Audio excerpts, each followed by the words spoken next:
rayas. Siempre ha habido rotos y los he cosido. La fatiga me apretó y me piré del nido. Esta es mi casa, yo mismo la he conseguido. Un alquiler cualquiera que a veces pago jodido, pero vivo y me redimo del pasado mientras veo que lo persigo y consigo cuando todo está tan feo. Tengo el Ivo de testigo, me he perdido los recreos y ahora que miro y suspiro soy pirómano en fraseos. Delineo paranoias con astucia practicada consiguiendo la pasta usando la argucia. No me creo toda la mierda que anuncia porque vi pocas verdades y estaban bastante sucias.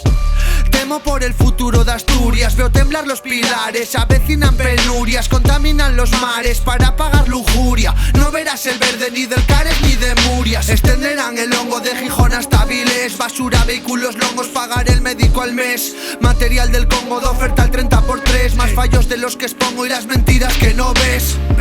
Por eso no propongo, yo protesto por el sudor que pongo para recibir los restos, por el peso del tongo de la trampa y los arrestos. Pillo nota y compongo siendo una res como el resto. Mas yo no voy de politólogo. Gobierne, quien dominas el catálogo, las manos tras el logo. Necesito un psicólogo para lidiar con que se impone su decálogo. Prego, piensa con las letras que te entrego. Si todo lo que pasa compensa por un mendrugo.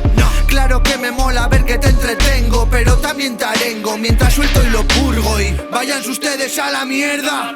El futuro que imagino será con palos y piedras, mas yo treparé la hiedra. Tengo la experiencia de haber crecido en la quiebra. Váyanse ustedes a la mierda. El futuro que imagino será con palos y piedras, mas yo treparé la hiedra. Tengo la experiencia de haber crecido en la quiebra. Haga el favor de dejarme en paz. Déjeme en paz. Pues déjeme ya, dígame.